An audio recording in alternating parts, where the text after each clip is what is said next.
Arif, seorang remaja berusia 13 tahun warga dusun Kota laki-laki menderita penyakit anemia plastik. Dokter menganjurkan agar Arif segera menjalani transplantasi susu tulang belakang.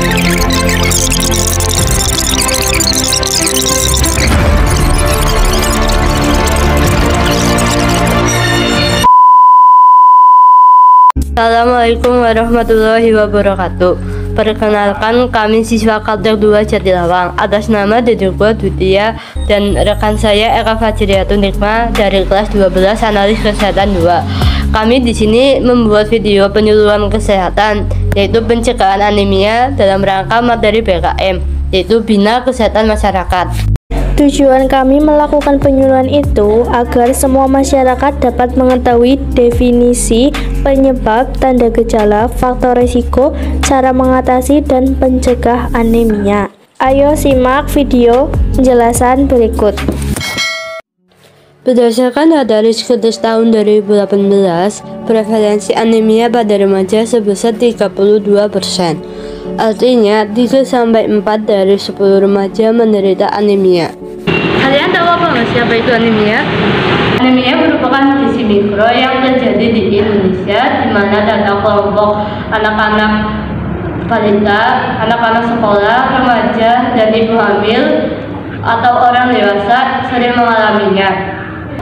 Secara umum, anemia merupakan kondisi tubuh saat mengalami kekurangan sel darah merah atau konsentrasi pengangkut oksigen dalam darah, yaitu hemoglobin, tidak beredar ke seluruh tubuh sebagai fungsi kebutuhan fisiologis tubuh. Akibatnya, fungsi tubuh terganggu dan melemah. Berapa sih nilai normal hemoglobin? Nilai normal hemoglobin pada laki-laki yaitu berkisar antara 14 sampai 18 gram per desiliter. Sedangkan untuk hemoglobin pada perempuan yaitu 12 sampai 16 gram per desiliter. Tanda dan gejala anemia. Seseorang yang memiliki gejala anemia ringan mungkin tidak akan mengalami tanda dan gejala anemia. Namun bagi seseorang yang memiliki anemia berat pasti akan mengalami tanda dan gejala anemia yang bahkan dampaknya lebih buruk. Di antaranya yaitu yang pertama 5L, lemah, letih, lesu, lemas, dan mulai. Kedua, sakit kepala dan pusing walau tidak sering. Ketiga, mudah mengantuk apabila yang paling menonjol adalah mengantuk setelah makan. Keempat, kulit terasa kering dan berwarna kuning. 5, denyut jantung tidak teratur, nyeri dada, dan sesak napas. Yang keenam, kaki dan tangan terasa dingin. Apa saja sih penyebab anemia? Ada beberapa jenis anemia berdasarkan penyebabnya. Yang pertama, anemia kekurangan zat besi. Tahukah kamu penyebab utama yang paling banyak terkena anemia karena kekurangan zat besi, yaitu 75% dari seluruh kasus. Yang kedua, anemia pada masa kehamilan. Yang ketiga, anemia akibat pendarahan, seperti menstruasi, kecelakaan yang mengeluarkan darah banyak. Yang keempat, anemia akibat proses hemolitik. Anemia hemolitik adalah anemia yang disebabkan sel darah merah mati lebih cepat dari yang seharusnya. Yang kelima, anemia akibat penyakit kronis seperti thalassemia dan leukemia, atau mungkin masih banyak lagi. Timbulnya anemia juga disebabkan oleh beberapa hal. Di antaranya yang pertama yaitu asupan pola makan yang tidak teratur atau salah. Yang kedua, kekurangan vitamin, yaitu vitamin B12, asam folat, dan mineral. Yang ketiga, produksi sel yang tidak mencukupi. Yang keempat dan yang terakhir, menderita penyakit infeksi seperti kecancingan dan malaria. Faktor risiko penyakit anemia. Yang pertama adalah keturunan dari orang tua. Yang kedua, ras. Yang ketiga, pengidap penyakit kronis. Yang keempat, gangguan pada usus. Dan yang kelima adalah faktor keturunan keluarga. Bagaimana sih cara mengatasi anemia? Anemia dapat diatasi dengan beberapa cara. Di antaranya yaitu 1.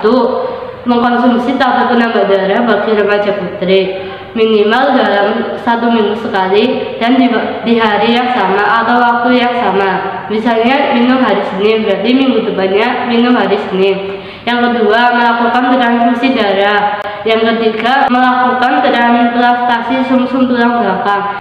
Yang keempat, pemberian suplemen zat besi obat cacing, obat antibiotik pada balita atau anak-anak. Yang kelima, penghentian atau penggantian jenis obat penyebab anemia. Cara cegah anemia. Kalian bisa melakukan beberapa cara untuk mencegah anemia. Yang pertama adalah makan makanan yang banyak mengandung zat besi dan asam folat, karena zat besi sangat diperlukan tubuh untuk menghasilkan hemoglobin ke dalam sel darah. Contohnya seperti daging tanpa lemak, telur, sayur hijau gelap, roti, dan buah-buahan. Kedua adalah makan makanan yang banyak mengandung vitamin B12 karena untuk kesehatan saraf dan pembentukan sel darah merah. Contohnya seperti hati ayam, susu, dan produk sejenisnya. Yang ketiga adalah makan makanan yang berbahan dasar dari kacang kedelai seperti tempe dan tahu. Keempat adalah olahraga secara teratur. Yang kelima adalah minum air putih secara cukup. Dampak terkena anemia. 1.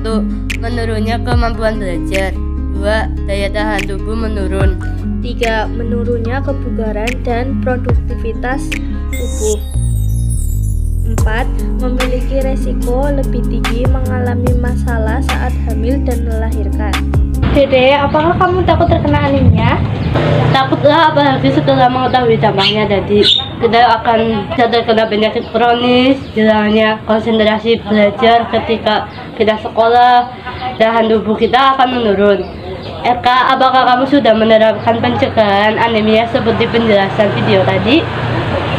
Ya itu, aku juga takut terkena anemia. Dulu itu aku seseorang yang memiliki pola hidup dan pola makan yang tidak teratur. Setelah melihat video penjelasan tentang anemia, aku akan menerapkan pola makan dan pola hidup yang lebih baik dari sebelumnya. Oke, aku juga akan membiasakan pola hidup bersih dan sehat. Dan aku juga akan mengajak teman-teman sebayaku supaya menerapkan langkah-langkah pencegahan anemia agar generasi penerus bangsa terhindar dari penyakit anemia ini.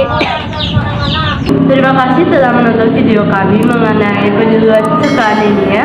Dan apabila kalian masih penasaran dan ingin mencari informasi lain terkait pencegahan anemia, kalian bisa mencari referensi lain di internet. Yuk bersama kami lakukan langkah-langkah pencegahan anemia. Wassalamualaikum warahmatullahi wabarakatuh.